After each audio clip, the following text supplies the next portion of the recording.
Hi friends, today we are reading sentence and clause. Sentence मतलब वाक्य, close मतलब उपवाक्य। वाक्य से छोटा होता है उपवाक्य, जिसको क्लोज बोलते हैं। दोनों की डेफिनेशन थोड़ी थोड़ी सेम है, थोड़ी थोड़ी डिफरेंट भी है।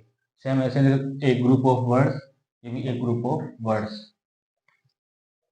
That gives A complete sense, यानी कि सेंटेंस अपने आप में एक कंप्लीट सेंस देता है, जबकि close date does not give a complete sense.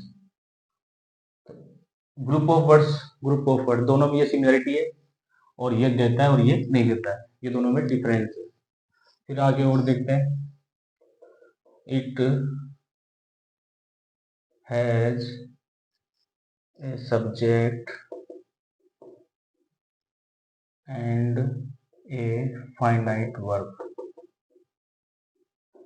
Subject और वर्ब दोनों में सेम होती है, बिना सब्जेक्ट और वर्ब के आपके सेंटेंस नहीं बनता। ऐसा इसमें भी है। It has a subject and a verb. Verb भी फाइनाइट लिखो तो अच्छा रहेगा, वैसे वर्ब भी चलेगा, क्योंकि वर्ब यानी होता है क्रिया, फाइनाइट का मतलब होता है सीमित। ऐसी क्रिया जो अकॉर्डिंग टेंस, पर्सन या नंबर या जेंडर के हिसाब से आती है। यानी कि मोटे रूप में आप टेंस याद रख सकते हो, क्योंकि टेंस के हिसाब से हम नंबर भी यूज करते हैं।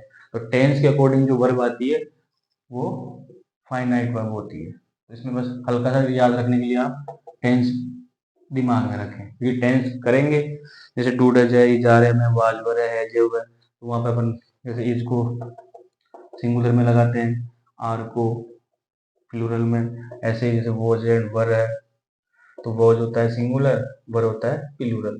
जैसे हैज है, ये हो गया आपका सिंगुलर, फिर हैव हो गया प्लूरल। इस तरह की जो वर्बें होती है वही इनमें यूज होगी।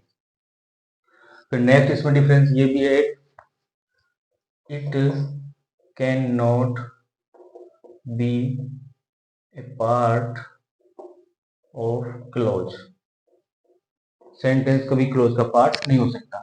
क्लोज हो सकती है, it can be A part of a sentence, यानी क्लोज छोटी होती है और सेंटेंस बड़ा होता है। तो सेंटेंस में क्लोज आ सकती है, लेकिन सेंटेंस क्लोज में नहीं आ सकता। तो ये थोड़ा सा इसमें डिफरेंस आपको समझना है।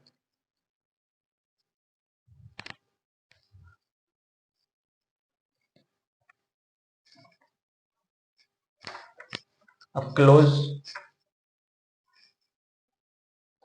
के इंट्रोडक्शन के बारे में थोड़ा सा आपको टाइप्स बता रहा हूँ। क्लोज यानी उपवाक्य, यानी कि वाक्य से छोटा। तीन प्रकार की होती है।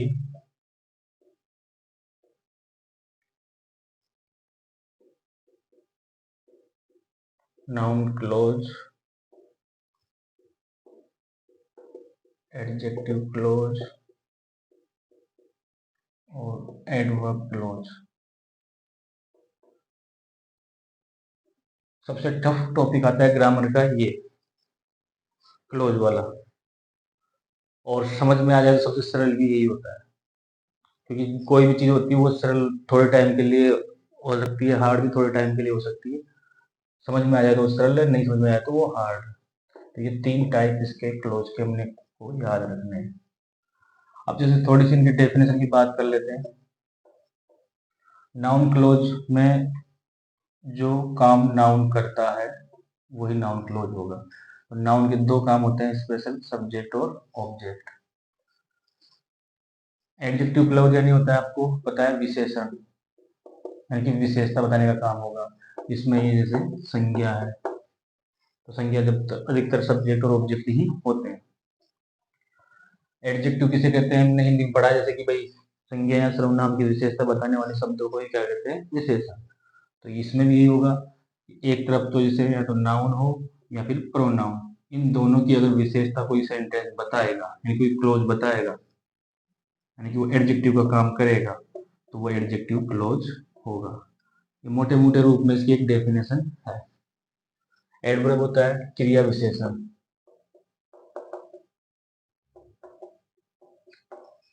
क्रिया विशेषण का मतलब क्रिया की जो विशेषता बताएगा वही वर्ड एडवर्ब होगा। जैसे मोटे रूप में अपन जो पहले पढ़ चुके हैं एम, पी और टी, मैनर,